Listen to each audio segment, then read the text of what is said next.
बोलो विष्णु भगवान लक्ष्मी माता की जय। श्री कृष्ण भगवान राधिका मैया की जय।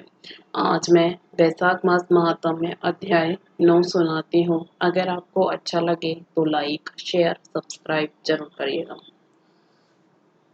मैथिली ने पूछा, हे ब्राह्मण, कामदेव के जल जाने के बाद उसकी उत्पत्ति कैसे हुई? यह सुनकर श्रुतदेव स्वामी कार्तिकेय के जन्म की कथा कहने लगे, जिसके सुनने से पाप नष्ट हो जाते हैं, यश व पुत्र मिलते हैं और सब रोग नाश होते हैं।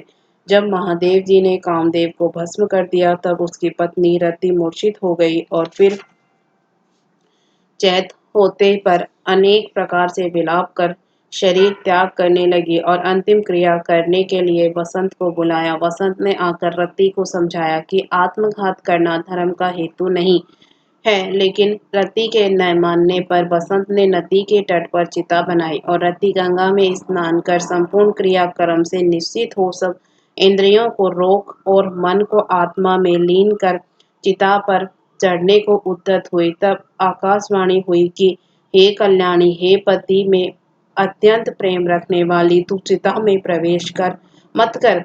तेरा पति महादेव जी के प्रसाद से तथा यदुवंशी कृष्ण भगवान से पुनः पैदा होगा।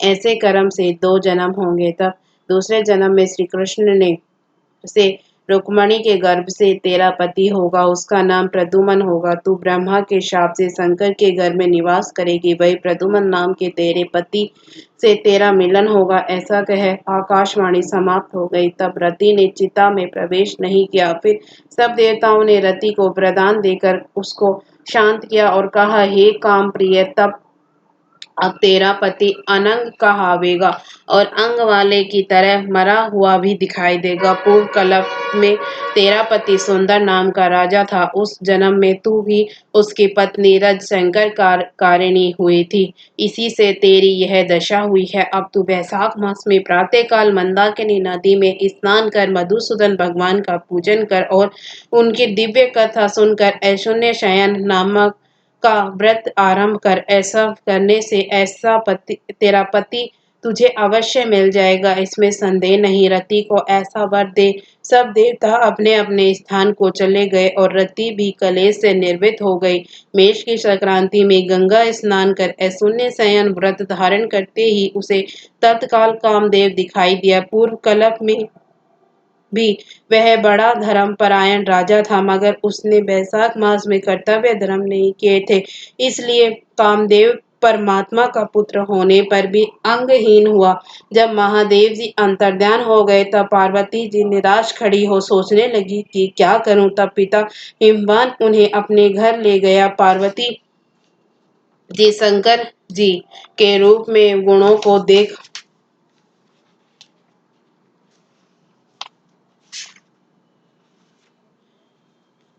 मुग्ध हो गए हो। मन में शंकर जी को अपना पति होने की ठान गंगा तट पर तप करने लगी। वे माता पिता आदि सबके समझाने पर भी भूखी प्यासी जटाएं बड़ा सहस्त्र वर्ष तक महालिंग का पूजन करती रही। तब महादेव जी सायंकाल ब्रह्मचारी के वेश में उनके सामने प्रणकुटी पर अनेक प्रकार की परीक्षा कर और अपने में दृढ़ देख बोले, हे भद्रे, जो तुम्हारी इच्छा हो वर मांग लो। तब पार्वती जी ने वर मांगा कि हे रुद्र, तुम मेरे पति हो।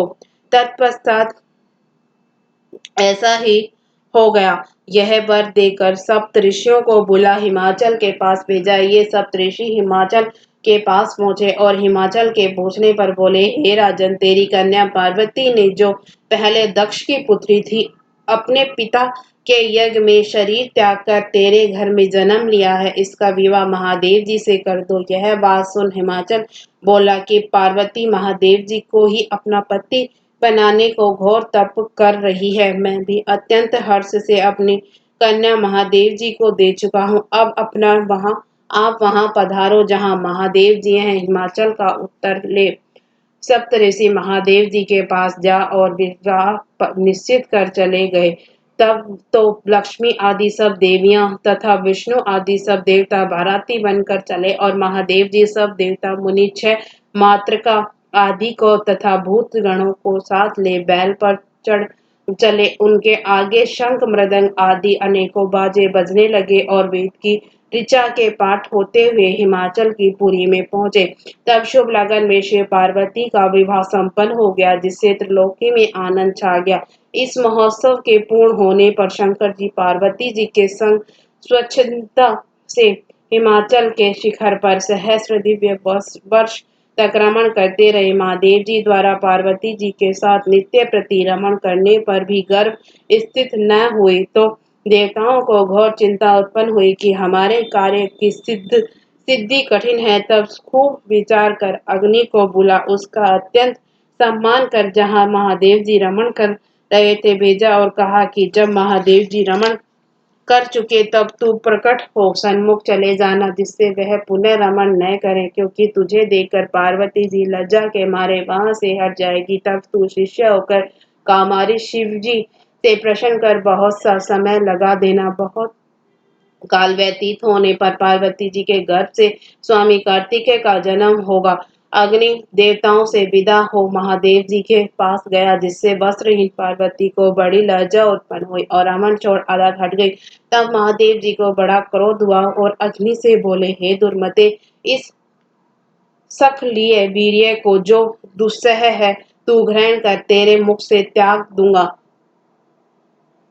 ऐसा कह अग्नि के मुख में वीर्य छोड़ दिया। उस प्रचंड वीर्य के उदर से में प्रवेश होने से अग्नि ने दुखित हो स्वर्ग लोक में देवताओं के पास जा सब वृतांत कहा, जिससे देवताओं को वीर्य के स्थिति हो जाने से हर्ष हुआ, परंतु प्रसव कैसे होगा इसका उत्पन्न दुख हुआ। अग्नि के उदर में महादेव जी का तेजो में वीर्य बढ़ने लगा। 10 महीना हो गया और प्रसव का कोई उपाय न हुआ। तब अत्यंत दुखी हो देवताओं को संग ले महा यशस्विनी गंगा के पास जा सब स्तुति करने लगे, हे माता, तू देवताओं के निमित्त शंकर के इस तेज को धारण कर। जो अग्नि के प्रसव बढ़ रहा है वह स्त्री न होने से प्रसव नहीं होता, हमारी रक्षा कर। ऐसी प्रार्थना करने पर गंगा ने कहा, तथास्तु।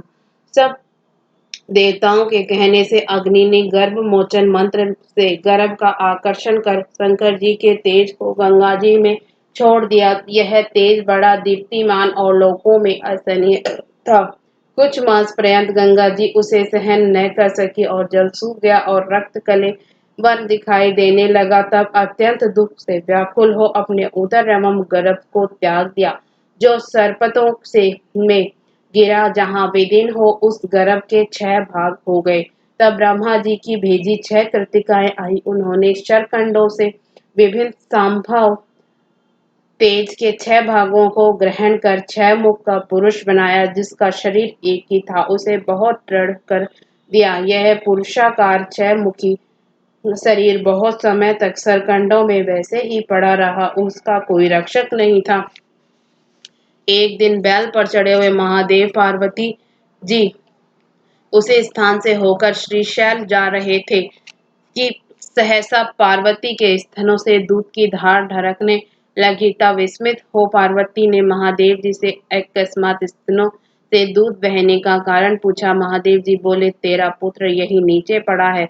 और अपने रमण की बात तथा अग्नि का वहां आना, जिससे पार्वती को उसे देखने से लज्जा के मारे हट जाना और वीर्य स्खलित होने से क्रोध में आकर अग्नि के मुख में छोड़ देना और गंगा के जलने से गंगा का सरकंडों में छोड़ देना और वहां पर उसके 6 भाग हो जाना तथा मातृकाओं के दृढ़ कर देने का वृतांत सुनाया। फिर कहा, उसकी आकृति पुरुष की सी हो गई है, उसी को देख, तेरे स्तनों में दूध टपकने लगा है। इसका पराक्रम विष्णु के समान होगा। तू इसका पालन पोषण कर, यही तेरा औरस पुत्र है, इसे उठाकर ले चल। महादेव जी की बात सुन पार्वती जी बालक उठा गोदी में बिठा दुग्ध पान कराने लगी और पुत्र स्नेह में तत्पर हो महादेव जी के साथ कैलाश को गई और पुत्र का पालन कर अत्यंत संतुष्ट हुई। हे राजन, यह कुमार के जन्म की कथा मैंने तेरे सामने कही।